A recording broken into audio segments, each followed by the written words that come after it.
And welcome to our lecture on Surrealism, Modernism, post-World War I through World War II.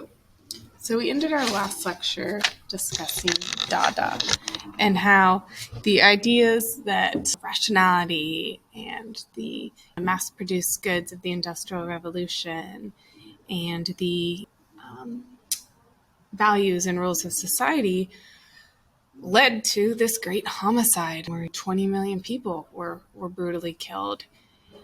These men and women are experiencing the traumatic effects of war, be it from going off to war and dying or knowing others. And so they embrace the opposite of what they believe to have caused the war and embrace absurdity. They're also questioning what society is, what art is. Everything about society led them to this terrible act of humanity. And so Marcel Duchamp is an example of the Dada embracement of the absurd, as well as the questioning of these standards that we've had for centuries. When he created the fountain, remember, he takes this ready-made object, turns it on its side, puts it in an art setting, calls it art. He even removes his signature from the artwork, questioning this authority. And so he is challenging the notions of what is art. And we see that play out through much of the modern era. Surrealism stems out of this idea of exploration and what is art and challenging notions of the academic style that we'd seen before. So like many movements, the Surrealists create their own manifesto. André Breton creates the Surrealist Manifesto in 1924. This is where they too are looking to different subject matter, such as the Dadas, and they're questioning what is art. But what differs from the Dada is that the Surrealists are looking to Sigmund Freud for inspiration in terms of where they're trying to discover how art can be used to reveal the subconscious of what's going on in our heads. Remember, PTSD is a very recent term in history now. We have these people who've come back from war. And so originally, our psychiatry is intended to help an individual, and by delving into their subconscious to see these causes in order to help them. The Surrealists are instead taking the notion of just displaying the subconscious, of tapping into it as another means of viewing the world. And so they start to practice this idea of automatism. And so this is where, if you're an artist, then you have no intention, you have no purpose or objective with an artwork. You just let your hands start going without any thought. And so here's an example of one where this is a reflection of the subconscious. This is what's coming through. If you were a writer, then you would just start writing whatever is coming to your head without any intention or storyline, etc. And so the most known Surrealist is probably Salvador Dali from Spain, but we have other artists in Europe who are experimenting with this new type of style. Frida Kahlo is under the realm of Surrealism, but she herself rejected this title and style, and so we'll talk about that when we get to her. So this is probably one of the most famous, Salvador Dali's The Persistence of Memory, where he depicts these very dreamlike landscapes. And in particular, he likes nightmares. We are meant to feel uncomfortable. He uses this art to feel uncomfortable. He's trying to tap into his own subconscious nightmares. Now, you can tell he's a skilled artist because when we look at the textures of these clocks, particularly with the metallic surface, it looks realistic. We see the shininess of it. But they're in such distorted forms of this melting, draping clocks. And with the title, The Persistence of Memory, this idea of time going by and how does our subconscious store it and how our memory is distorted, etc. But essentially, there is no real answer to this Surrealist work or many of them. It's just this exploration of the subconscious, and in Dali's case, of dreams, particularly more of these nightmarish quality dreams. We have this clock here. There's ants that are covering it, so that makes us feel uncomfortable. Think about ants are drawn to decay.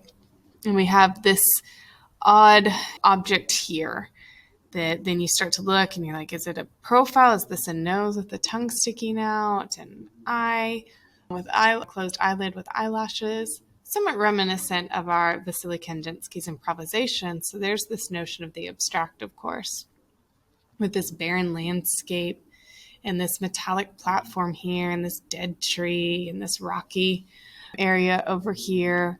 And then this reflection, are we seeing water or is it a mirage?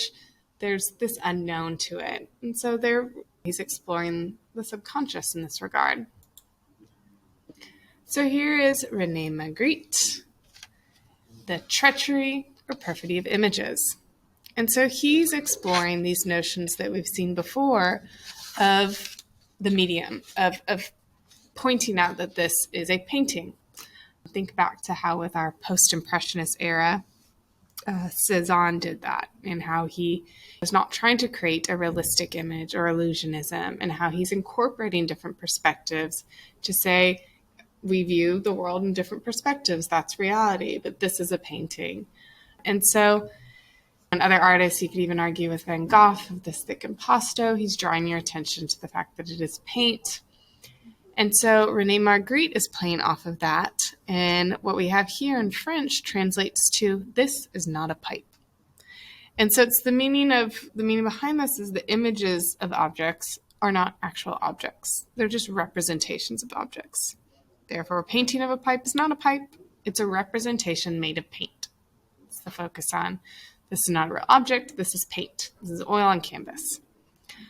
Which, yes, of course, that's obvious, but they're really exploring and questioning these notions that have been this hallmark checkmark of the academic style for a long time.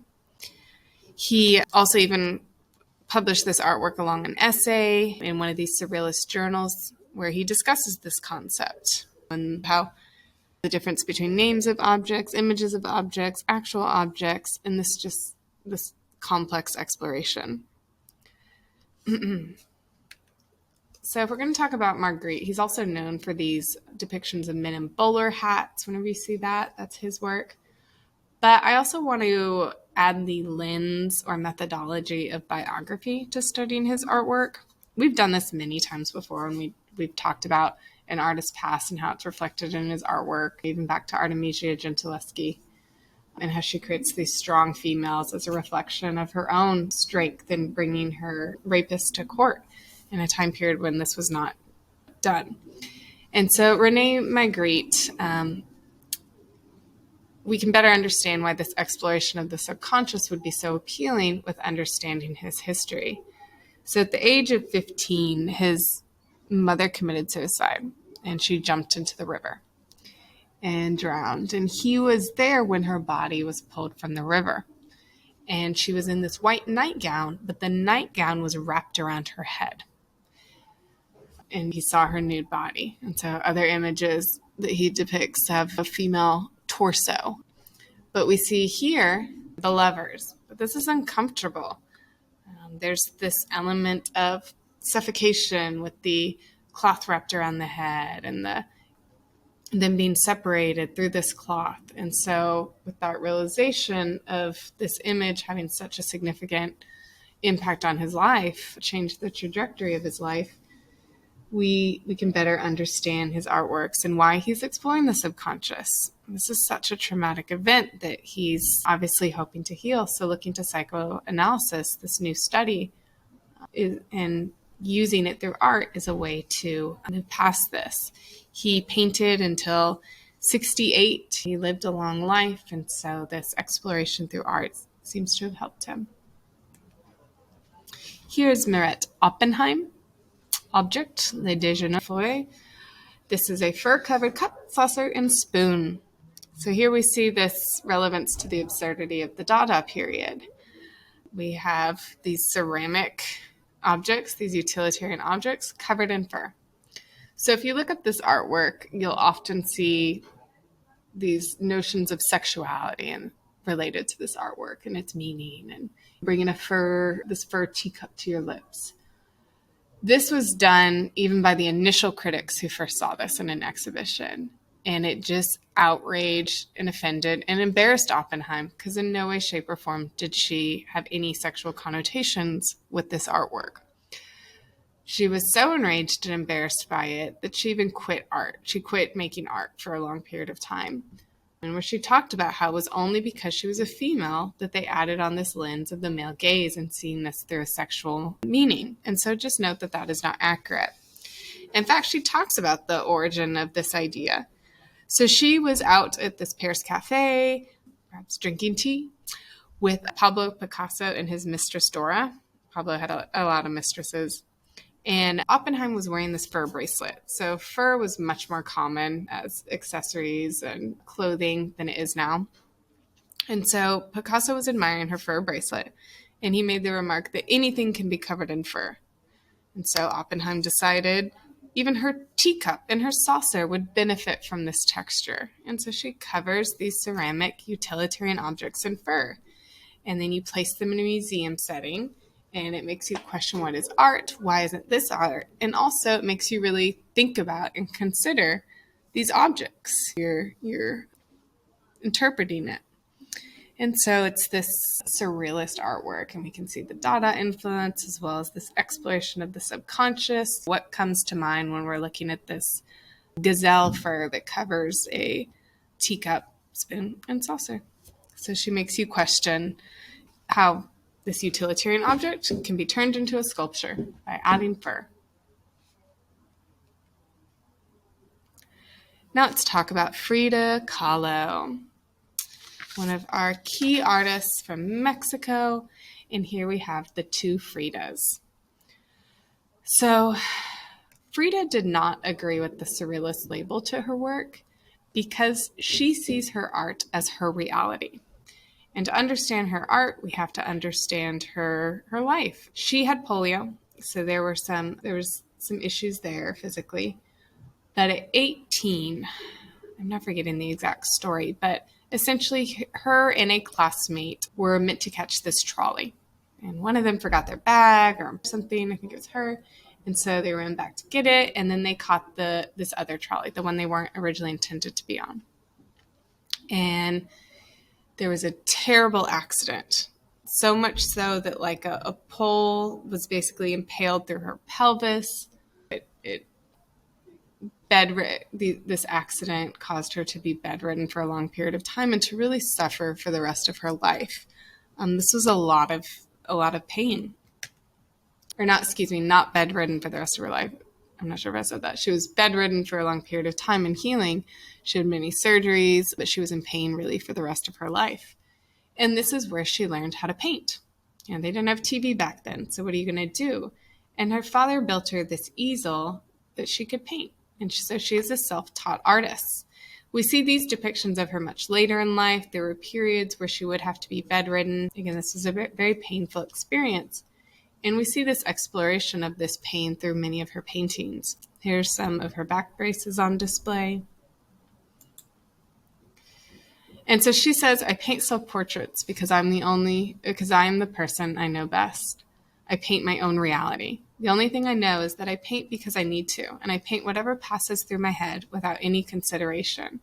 So we do see this surrealist element of the subconscious coming through because she's painting whatever comes to her mind, but she rejects the idea that her artworks are surrealist because they aren't her dreams. She sees this as her reality. They're self-portraits of what she's going through. Even consider this picture of her, and in the background we have her on this operating table. This was a painful event that changed the course of her life. Here is her leg brace. So much of her life is defined by this accident. And then also we'll see artwork related to her marriage to Diego. So Frida Kahlo and Diego Rivera had a really toxic and tumultuous relationship. He was a famous muralist painter. We'll look at a couple of his artworks briefly. But they had a really toxic relationship. Even she's self-taught. She did want to go to art school to better her skills, and he refused to let her. He would not let her go to art school, saying that her own art was too pure to go to art school, etc. And he also was cheating on her frequently. She finally filed for divorce whenever she caught him cheating on her with her own sister. And so she's said, I suffered 2 serious accidents in my life. One in which a streetcar knocked me down. The other accident was Diego. And so the painting that we're looking at here is shortly after her divorce. And so we see this heartbreak. I mean, with this heart right here, split open or cut down the center here, and here's the other side. And so this is called the 2 Fridas. She is of mixed descent, where her father was from Germany. And so we have this image of her in a more traditional European dress. And here we have reflecting her mother's side, where she is in a more traditional Mexican dress. And she throughout her life, she wore these more traditional Mexican outfits and Mexican hairdo. And she rejected notions of beauty back then and now. And she let her unibrow go in and part of the facial hair above her lip grow in. Please note that by this time, 1930s, Mexico City also has developed, and it is a modern city. And so it's not common for you to see people walking around in modern dress. Pretty much across much of the world at this point, everyone's wearing the same type of clothing and dress, and we're in the modern era. But she really embraces this Mexican heritage, and she wears this traditional hairdo and clothing throughout her life. And so she's also struggling with her identity of not quite fitting in within the Mexican environment compared to her European environment, and this idea of the split identity to an extent. But we also again see the heartbreak of the ending of her marriage, of Diego and what he's done. And so these 2 figures are connected by this vein that leads to the heart, and then we notice how it goes down her body, and it's actually clamped at the end. So this vein was pouring out. She's trying to clamp it. And notice how the blood pattern mimics the red pattern on the dress, but then also it starts to blend in, where there should be flowers here, but instead it's just droplets of blood. So she's showing this, of course, heartache, bleeding heart, but also consider the blood that was obviously spilled during her major accident. Some art historians have also argued that the positioning of this blood is reflective of how that pole during the accident had pierced through her womb, her uterus, and so she had problems. She wasn't able to have children, and perhaps referencing a miscarriage or whatnot. But we come back to the idea of this being a heartbreak, especially with the ending of her marriage to Diego, by this vein wrapping around this other of her within her Mexican dress, and how it leads to this little image that she's holding. It's hard to tell, but it's actually a depiction of Diego Rivera as a small boy. And so they talked about how each of them have reflected upon how she had more of a maternal influence on him. I mean, he obviously acted like an adolescent, and so she was caring for him as a mother would when they were together. And so it's this really complex reflection upon this time period in her life, after this relationship has ended. What's interesting is that a little over a decade later, we have Diego Rivera's A Dream of Sunday Afternoon in the Alameda Park. And I'll give you a moment, it was in the assigned resource, but to see if you can find Diego and Rivera. Okay, so here they are, and you'll notice how Rivera is, how Frida Kahlo is a fully grown woman, and Diego Rivera has depicted himself as a child in front of her, that she is caring for him with her arm on his shoulder. And she's holding, in this case, a yin and yang, so that balance, that symbol of the feminine and masculine energy to create balance, which mimics the way how she held this little portrait of Diego as a child. So he's playing off of that notion. So Diego is part of the social realism movement. We'll discuss some photographs in America that reflect this. But it's this idea that art can create social change.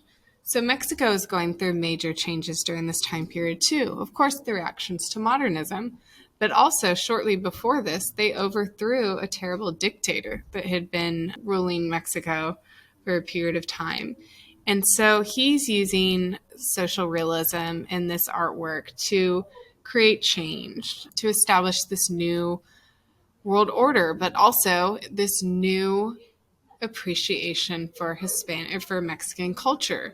That part of the dictatorship had rejected this past history, and so we see elements of that throughout this painting. It's this celebration of history, of this Mexican history, and of coming together in this park.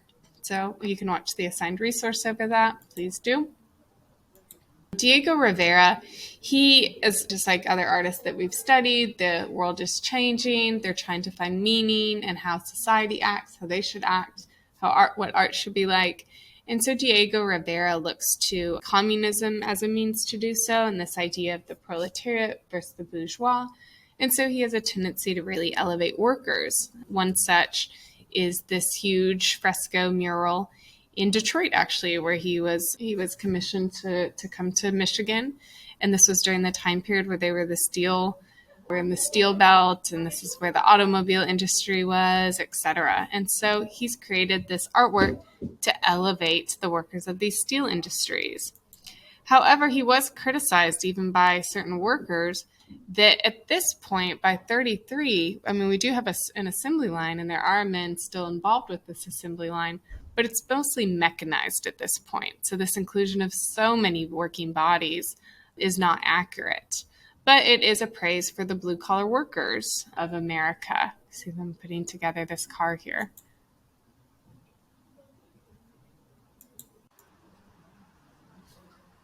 It should also be noted that Sigmund Freud, although we discuss him in the art history world in a somewhat elevated way, that in the psychology, psychoanalysis world, he is not highly regarded. Yes, he is one of the founders and this key person in creating this study of the subconscious and psychoanalysis, etc. But many of his ideas are pretty absurd. To put it bluntly, he was a cokehead. This is a time period in which literally cocaine was prescribed for numerous ailments. They didn't quite understand how terrible and addictive it was. And Freud, many of his ideas were created when he was in this very drugged up state. In fact, any of his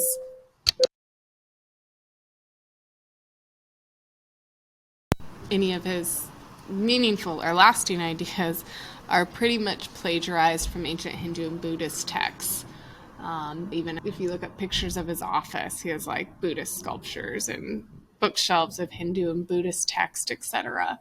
So just note that he's not highly regarded, or at least his ideas aren't. Focuses on weird sexual notions, etc. But anyway, he opened up this introduction of the study of the subconscious and psychoanalysis.